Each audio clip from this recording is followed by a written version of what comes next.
अब नारद जी ने प्रश्न किया सनकादिक ऋषियों से कि महाराज ये तो हमें पता चल गया कि भागवत जी के प्रमुख वक्ता श्री सुखदेव मुनि महाराज बने, क्योंकि उन्होंने उत्पन्न होते ही सीधे बार ब्रह्म को देखा, ब्रह्म तत्व को देखा। लेकिन परीक्षित इसके श्रोता क्यों बने? इनके अलावा कोई और भी हो सकता था। मुख्य जो श्रोता हैं वो परीक्षित ही क्यों बने? ये परीक्षित कौन है? मुझे इनकी जन्म की कथा सुनाई। तो अब सनकादिक ऋषि इधर और उधर सूत जी महाराज राजा परीक्षित के जन्म की कथा श्रवणपान कराते हुए अब वर्णन कर रहे हैं महाभारत के युद्ध के भूमिका का। तो वेद व्यास जी महाराज लिखते हैं, यदा मृदे कौरवसृजायनाम् विरश्वथो वीरगति गतेषु वृक्कोधरा विद्गदाभिमर्शः भग्नोरुदण्डे धृतराष्ट्रपुत्रे। हे ऋषियों, ये उस समय की बात है जब महाभारत का युद्ध चल रहा था। महाभारत का युद्ध कितने दिन तक चला? 18 दिन। अच्छा, एक प्रश्न पूछूं? यहाँ ज्यादातर तो विचलित हो जाते, बेचारे डर जाते। हम सनातनियों का, हम हिंदुओं का धर्म ग्रंथ कौन सा है?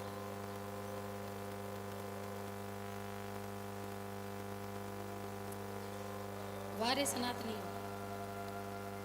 डूब मरो चुल्लू वर पानी में हैं?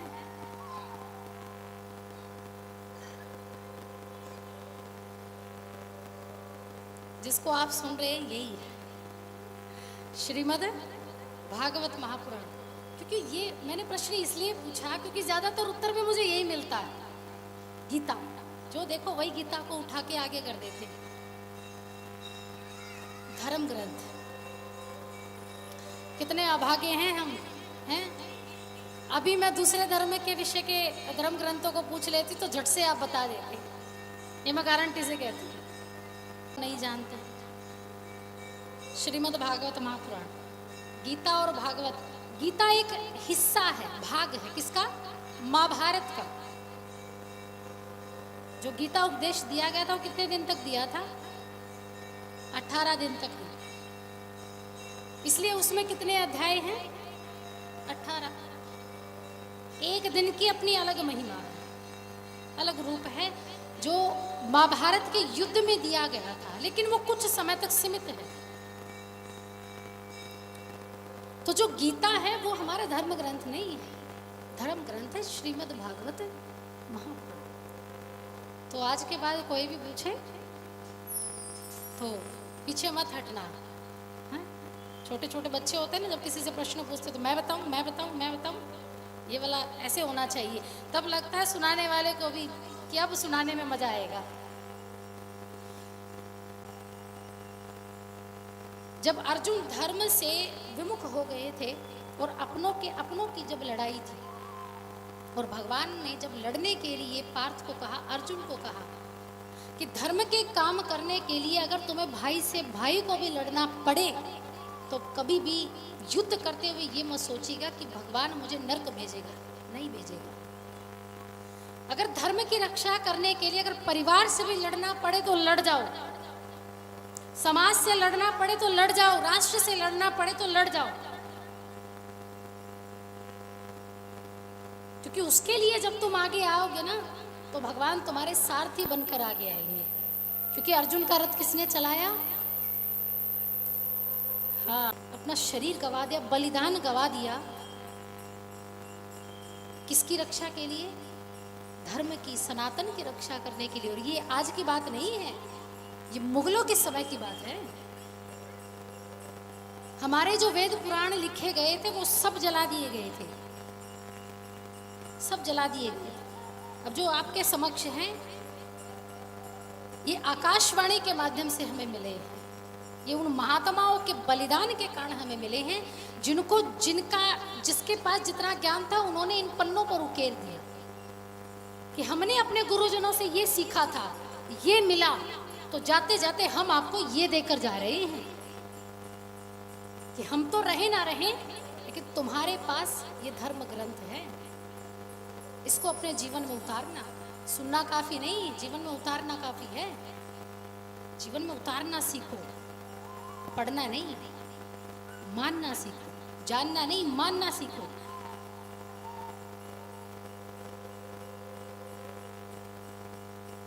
जिस धर्म की रक्षा के लिए खुद भगवान ने अर्जुन को उठाया है, तो हमारा भी एक कर्तव्य बनता है कि हम भी अपने धर्म को उठाने के लिए समाज के उसके साथ खड़े होकर आगे चलिए जो खुद धर्म को आगे बढ़ा रहे हैं।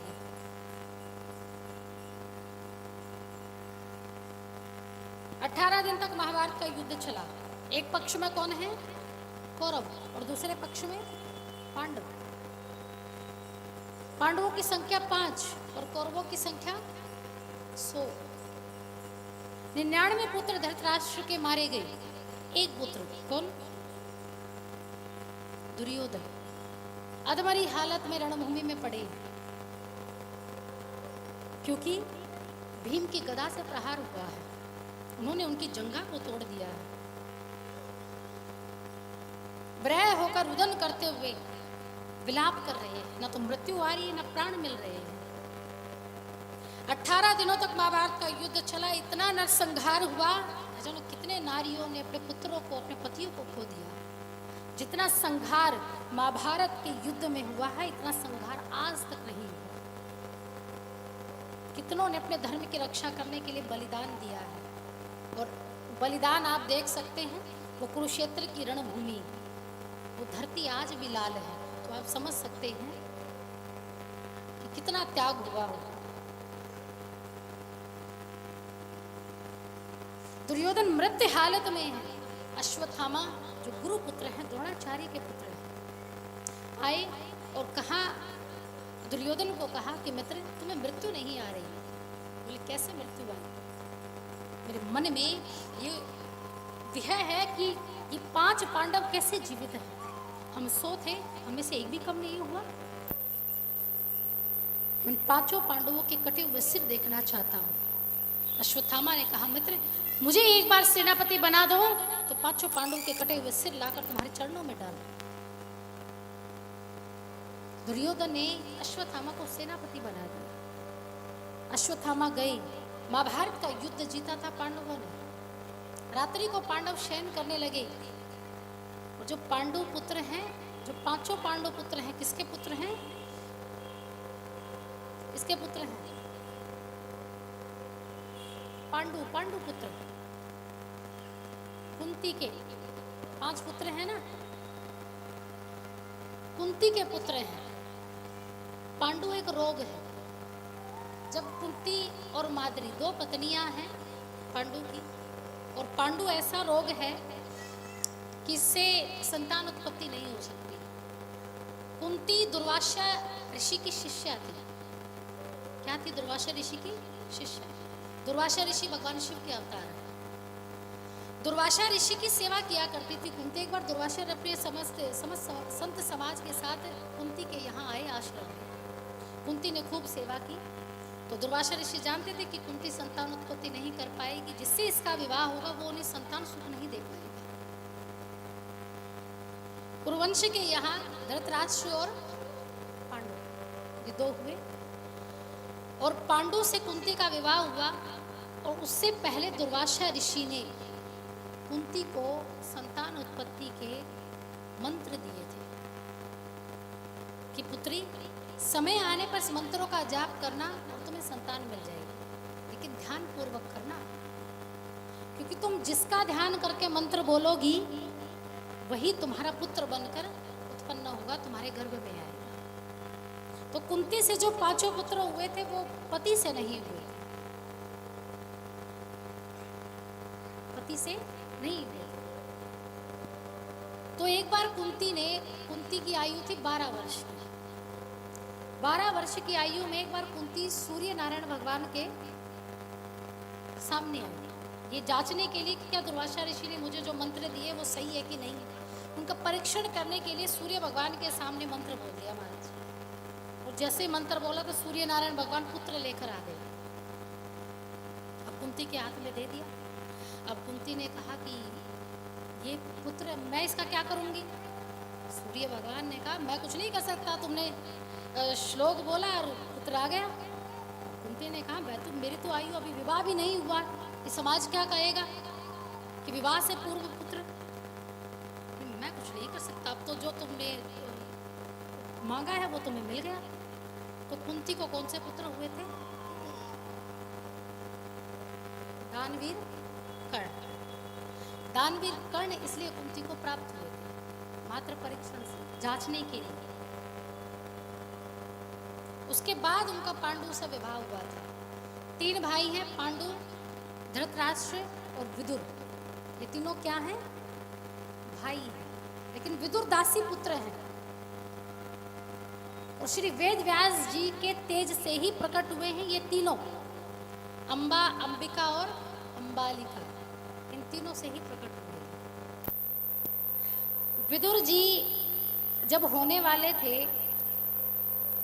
वेद व्यास जी के पास ये तीनों के तीनों जब गए, अंबिका के तेज से हुए हैं धृतराष्ट्र। क्योंकि अंबिका जब वेद व्यास जी के सामने गई तो वेद व्यास जी के तेज को सहन नहीं कर पाई, उन्होंने आंखें बंद कर ली, जिससे उनको पुत्र कौन हुए? धृतराष्ट्र। इसलिए वो अंधे थे। दूसरा अंबालिका।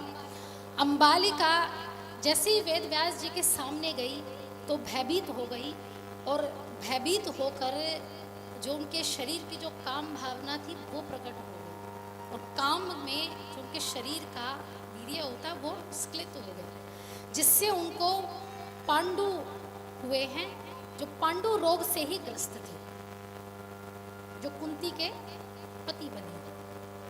और तीसरी थी अंबिका। अंबिका एक दासी थी। अंबिका जब वेद व्यास जी के सामने गई तो हाथ जोड़कर खड़ी हो गई और महात्मा जी के अपने मन में ऐसे भाव लेकर आई कि मैं साक्षात परमात्मा के दर्शन कर रही हूँ। और गर्भ ठहरा तो उनसे उनको कौन हुए? विदुर जी महाराज। इसलिए विदुर जी धर्म के रूप माने जाते हैं। तो विदुर जी ने किसका साथ दिया था? कौरवों का। और युधिष्ठिर तो धर्म के अवतार हैं ही पांडवों में। लेकिन जहां सम्मान है वहां कृष्ण है, और जहां अपमान है वहां विनाश है। तो विदुर जी का सम्मान ना होने के कारण कौरवों का क्या हो गया? विनाश हो गया। दुर्योधन की जंगा टूट गई थी और शिशुपाल अश्वत्थामा जी को भेजा गया, और अश्वत्थामा को कहा कि जाओ पांडु पुत्रों के सिर काटकर मेरे सामने समक्ष लेकर। और अश्वत्थामा गया, तलवार निकाली, और उस समय भगवान ने रात्रि को पांडु पुत्रों को कहा कि आओ आज हम जश्न मनाते हैं, क्योंकि तुमने महाभारत का युद्ध जीता है। 5 पांडवों के पुत्र चले गए और उनके स्थान पर द्रौपदी के 5 पुत्र विश्राम करने के लिए सो गए। द्रौपदी के 5 पुत्र, क्योंकि 5 पति थे तो 5 से एक पुत्र हुआ था, तो 5 पुत्र आकर लेट गए। और बाद द्रौपदी ने सिर पर हाथ फेरकर कहा कि पुत्र, हमने महाभारत का युद्ध जीता है, कल प्रातः तुम्हारे पिता, बड़े पिता युधिष्ठिर राजा बनेंगे, इसलिए तुम विश्राम करो। 5 पुत्रों को विश्राम करवाया और द्रौपदी चली गई।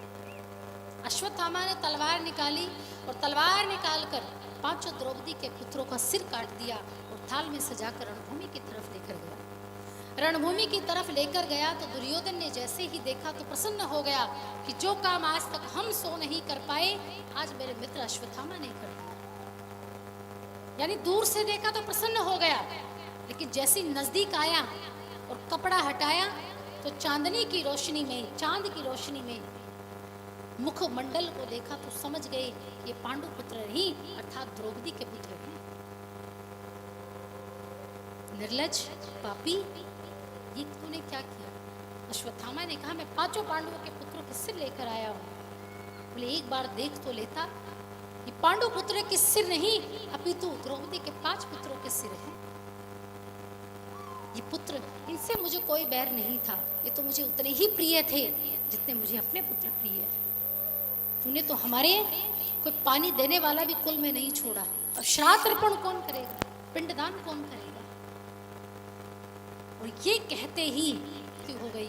और दुर्योधन को श्राप था कि जब सुख और दुख दोनों परिस्थितियां एक साथ उसके सामने आएगी कुछ देर के लिए, उसी समय दुर्योधन की क्या हो जाएगी? मृत्यु हो जाएगी। ऐसा ही हुआ।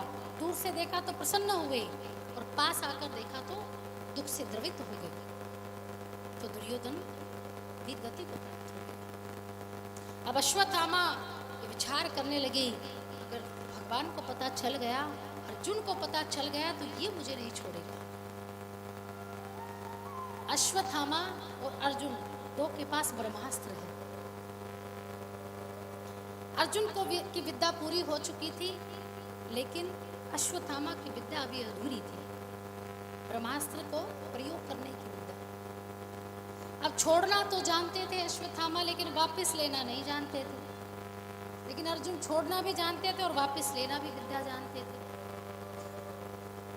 इधर द्रौपदी प्रातः काल आई, देखा अपने पांचों पुत्रों को, विलाप करने लगी, छाती पीटने लगी कि मेरे पुत्रों की मृत्यु हो गई।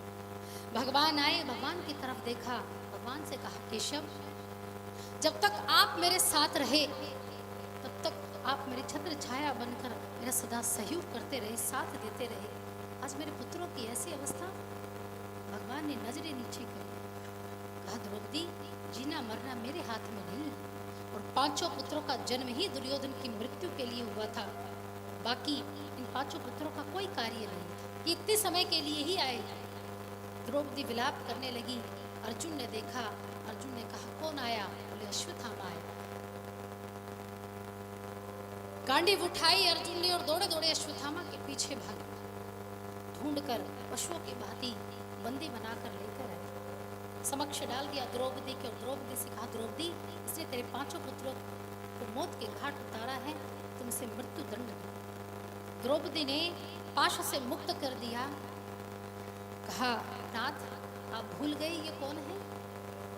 सबसे पहले तो ये जाति से ब्राह्मण है, वर्ण से ब्राह्मण है, और शास्त्रों में कहा गया है कि ब्राह्मणों को शस्त्र का स्पर्श कदापि नहीं करवाना चाहिए।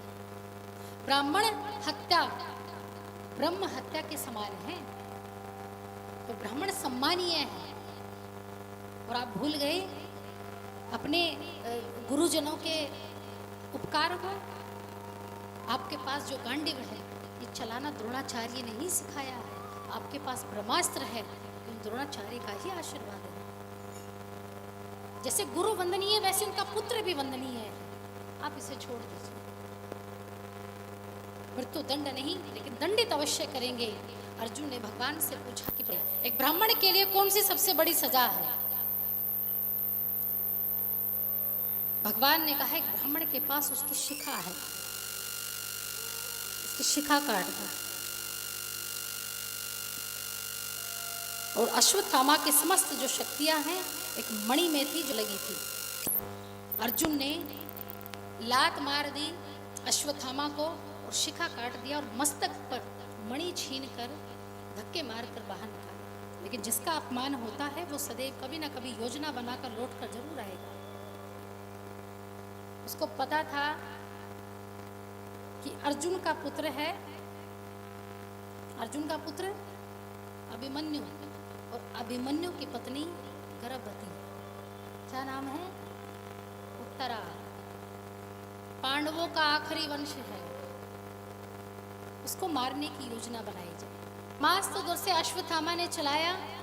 भगवान ने कहा, अर्जुन, ब्रह्मास्त्र चलाया है मारने के लिए।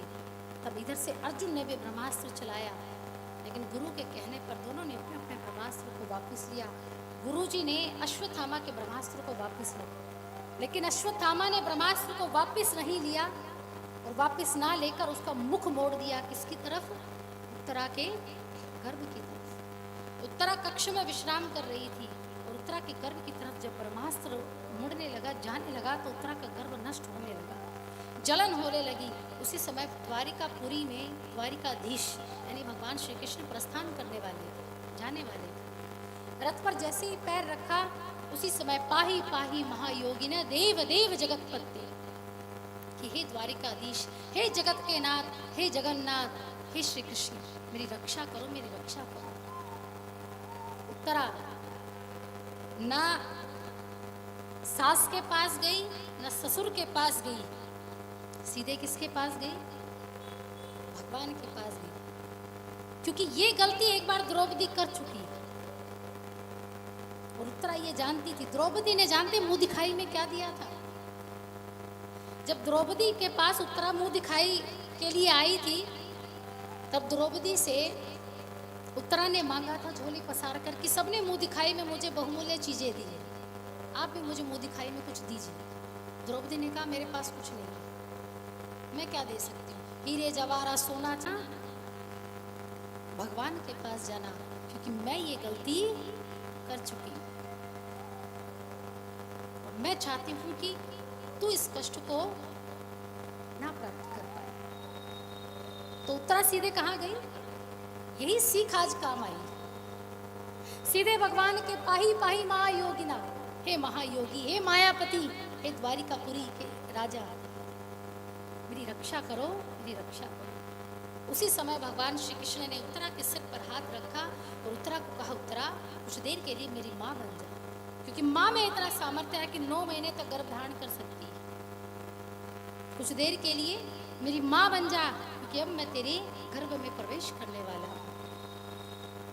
उत्तरा ने बाल गोपाल स्वरूप का दर्शन प्रभु किया और उसी समय अंगुष्ठा अवतार लेकर भगवान श्री हरि उत्तरा के गर्भ में प्रवेश कर गए।